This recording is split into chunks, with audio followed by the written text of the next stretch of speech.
اسرائیل جو پچھلی مرتبہ ایرانین فتح، سجیل اور خیبر شکن میزائلوں کی مار برداشت نہیں کر سکا تھا، وہ بھی اب اپنے میزائلوں کی ڈیفنس میزائلوں کی کمی پوری کر چکا ہے، اسٹاک پائلز کو اپ گریڈ کر چکا ہے۔ اسی لیے اب وہ ایرانین میزائلوں کی زیادہ مار برداشت کرنے کے قابل ہے اور جوابی حملہ بھی بہتر کرنے کی پوزیشن میں ہے۔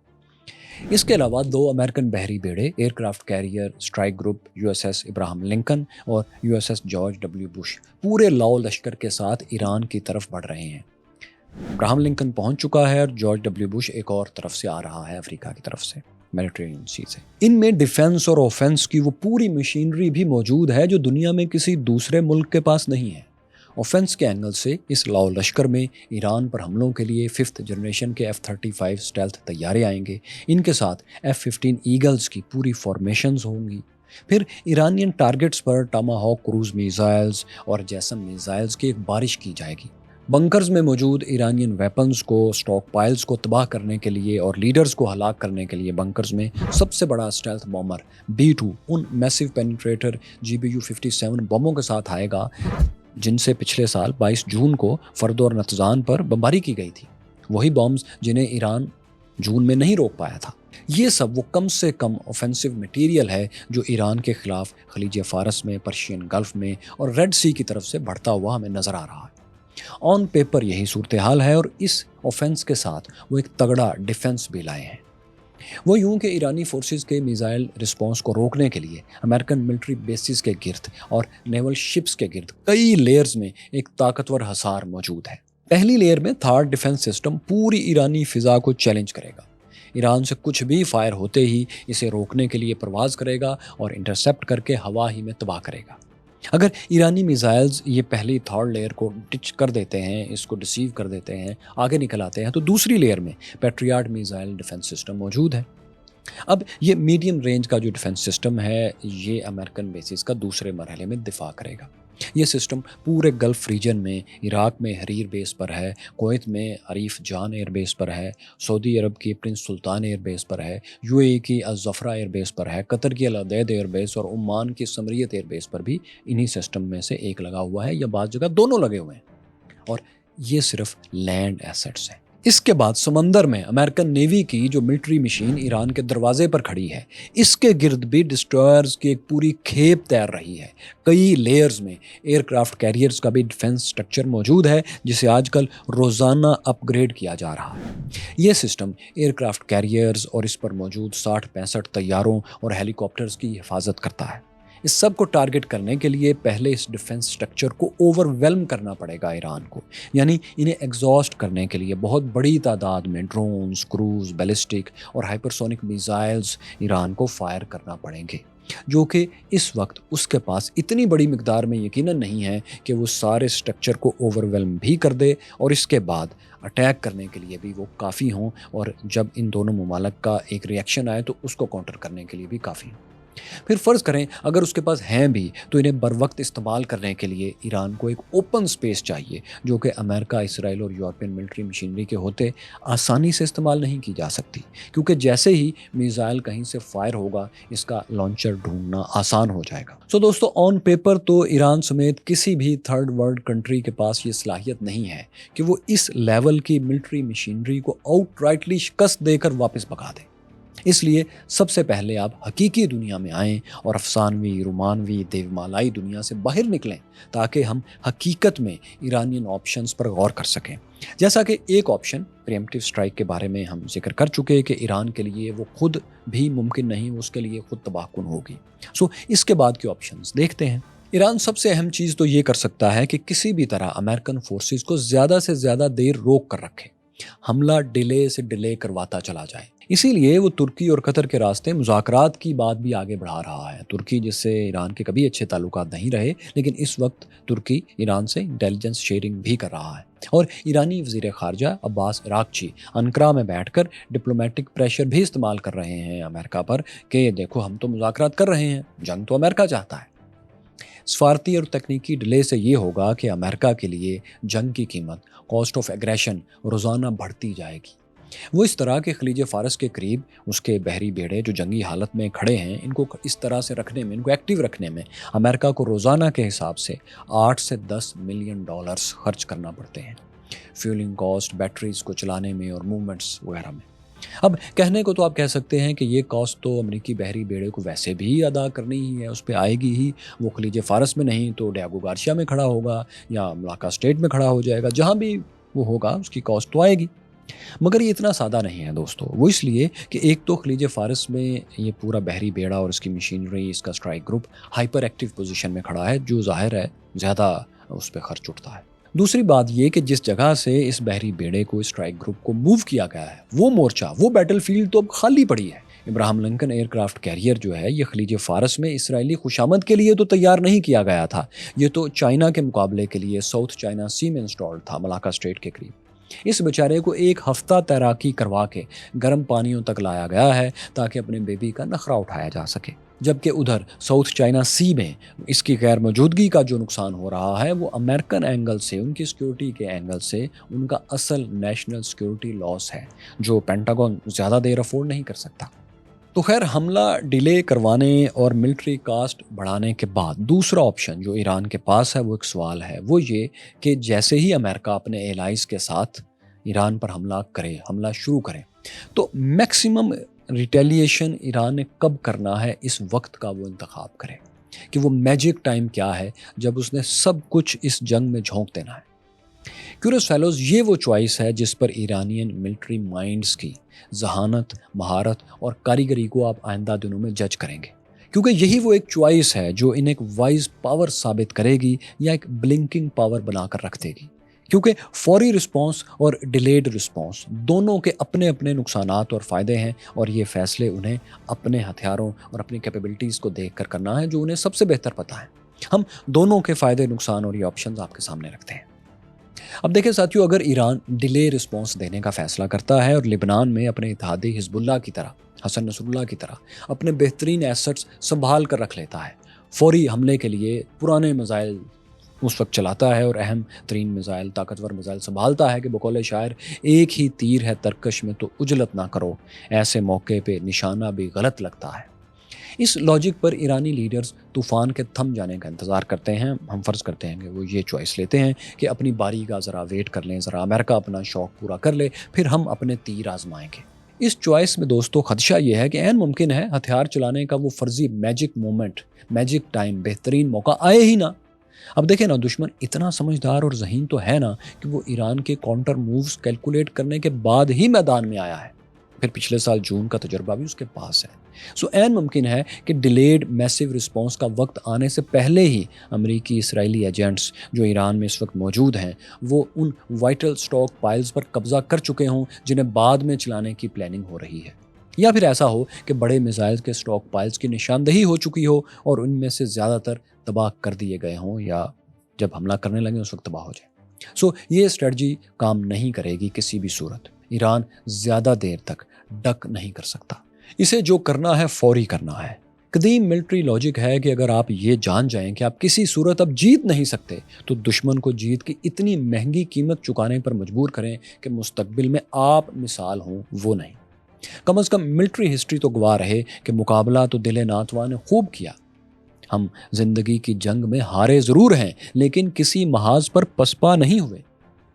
یہ صورت یوں ہوگی دوستو کہ جیسے ہی امریکہ اور اتحادیوں کا حملہ شروع ہو، ایران اسی وقت پوری طاقت سے best possible response with best weapons شروع کر دے۔ اب یہ وہ وقت ہوگا جب اسرائیل امریکہ کے ڈیفنس گارڈز ایگزاسٹ نہیں ہوئے ہوں گے، سو وہ زیادہ تر ایرانین لیتھل میزائلز اور ڈرونز کو ممکن ہے روک بھی لیں، لیکن اس میں ایک ممکنہ فائدہ بہرحال ہے کہ چونکہ اس وقت اسرائیل امریکہ خود بھی حملہ کر رہے ہوں گے اور عین حملے کے وقت دشمن کے ڈیفنس گارڈز اپنے اور دشمن کے پروجیکٹائلز میں زیادہ تمیز نہیں کر سکتے، مشکل ہوتی ہے۔ ایسے میں کچھ ہائی ویلیو ٹارگٹس کی اچھی خاصی تباہی ممکن ہو سکتی ہے، ایران ان کے ہائی ویلیو ٹارگٹس کو گرا سکتا ہے، لیکن نقصان اس میں یہ ممکن ہے کہ دشمن اپنی اسٹریٹجی فوراً بدل لے اور ایران کو ایگزاسٹ ہونے کا پورا موقع دے دے، وہ انتظار کرنا شروع کر دے کہ ایران اپنے بہترین ہتھیار چلا دے، اس کے بعد ہم آرام سے اس سے نپٹ لیں گے۔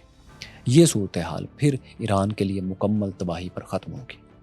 ہاں، اس میں اتنا امکان ضرور ہے کہ اگر فوری اور جاندار حملے میں امریکہ یا اسرائیل کا کوئی بہت بھاری نقصان ہو جاتا ہے تو وہ ہو سکتا ہے بہتر تیاری کے لیے جوابی اٹیک کو کچھ اور ڈیلے کریں، کیونکہ امریکہ کی تو ساکھ بھی اس وقت آن سٹیک ہے کہ اس بار وہ ایران سے کامیاب واپس جاتا ہے یا پچھلے جون کی طرح پھر B-2 بمبار طیاروں کے باوجود اور 12 روزہ حملوں کے باوجود ناکام رہتا ہے اپنے بیسک مقصد میں۔ وہ جو حاصل کرنے آیا تھا کیا وہ حاصل کر پایا یا نہیں، یہ اس کی ویلیو، اس کی ساکھ ایٹ سٹیک ہے۔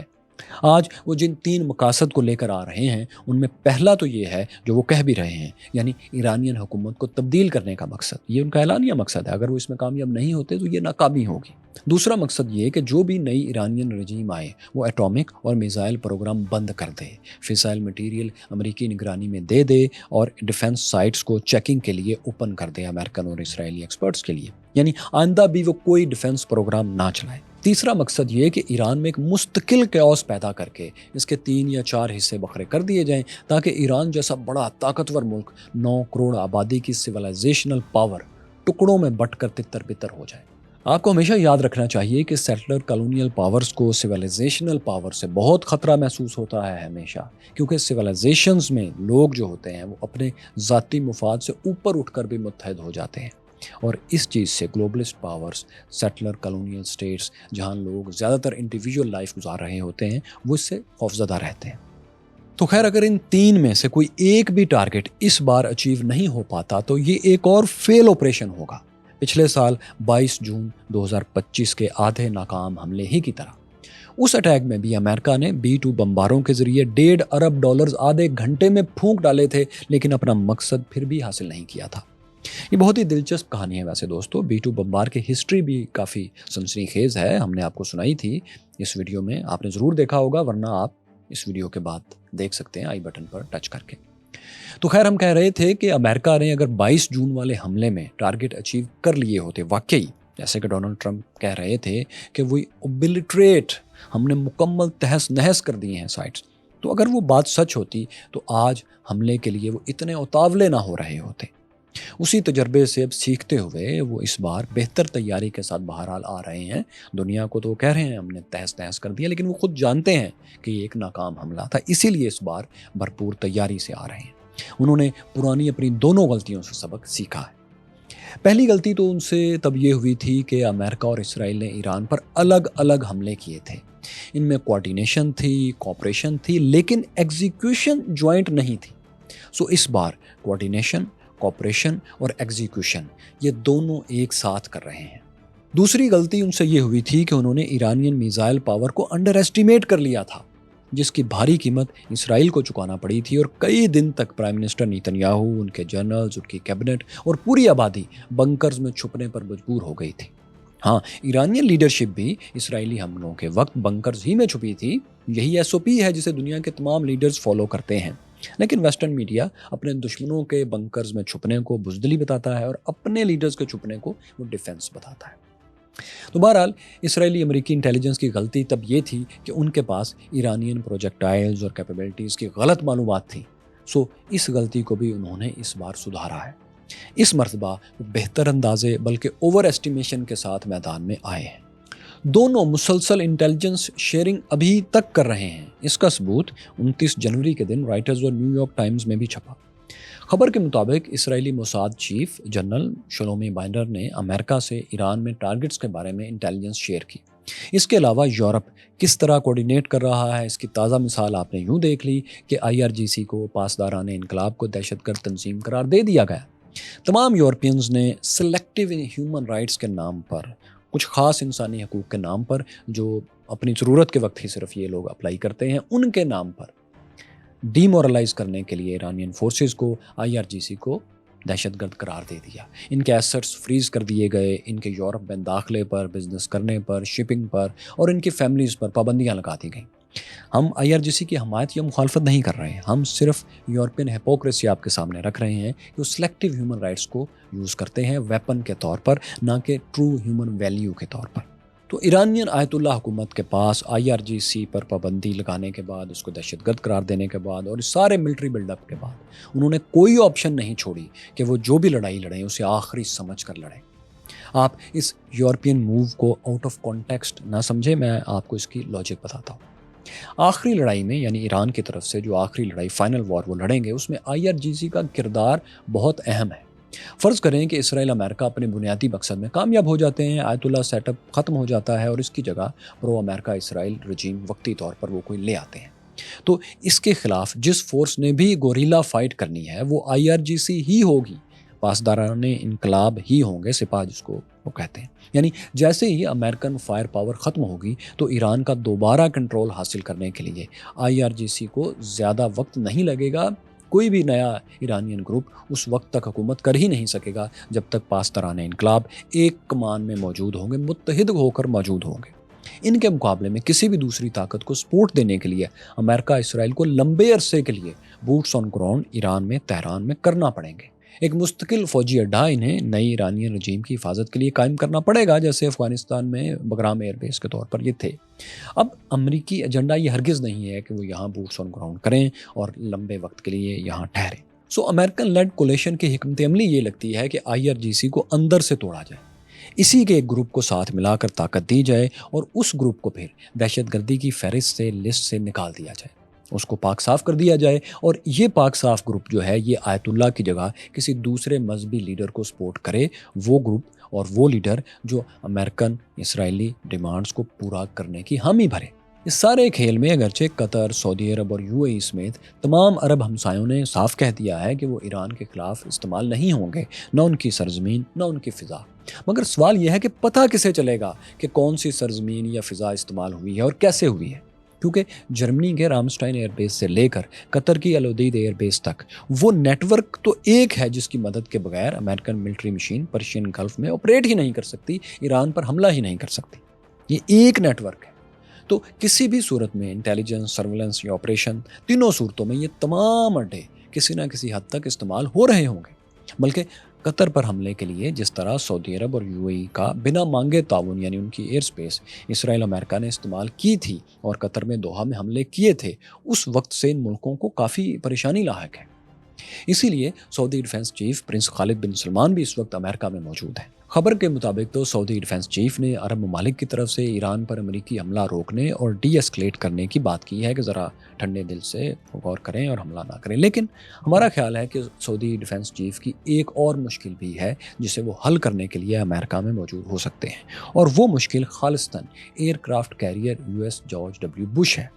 یہ اس Abraham Lincoln aircraft carrier سے مختلف دوسرا ایسٹ ہے، دوسرا اسٹرائک گروپ ہے جو اٹلانٹک اوشن سے یورپ اور افریقہ کے درمیانی سمندر میڈیٹرینین سی کے راستے نہر سویز سے ہوتا ہوا سعودی عرب کے جنوب مغرب میں ساؤتھ ویسٹ میں ریڈ سی تک آ رہا ہے۔ یہاں سعودی عرب کو خدشہ ہے کہ قطر میں اسٹرائک کی طرح جس طرح وہاں حملے کیے تھے ریڈ سی سے بقول اسرائیل امریکہ کے، اسی طرح امریکہ اسرائیل ریڈ سی کے راستے سعودی عرب کے اوپر سے بغیر ان سے پوچھے ان کی فضائی حدود کے اوپر سے میزائل فائر کریں گے ایران پر، اس طرح کہ ان کو ڈیٹیکٹ نہ کیا جا سکے۔ جب ڈیٹیکٹ نہیں کیا جا سکے گا تو یہ صاف انکار بھی کر سکیں گے، تو اب ایران کے خلاف بھی وہ ایسا کر سکتے ہیں۔ اسی لیے سعودی عرب اس بار یہ یقینی بنانا چاہتا ہے کہ اس کی فضائی حدود کسی بھی ذریعے سے ایران کے خلاف استعمال نہ ہوں۔ اس کے علاوہ سعودی عرب کے اندر چونکہ امریکی ملٹری بیس بھی موجود ہے، پرنس سلطان ایئر بیس، تو ایران کسی جوابی کارروائی میں اسے بھی نشانہ بنا سکتا ہے اگر اس کو زیادہ گزند پہنچا تو،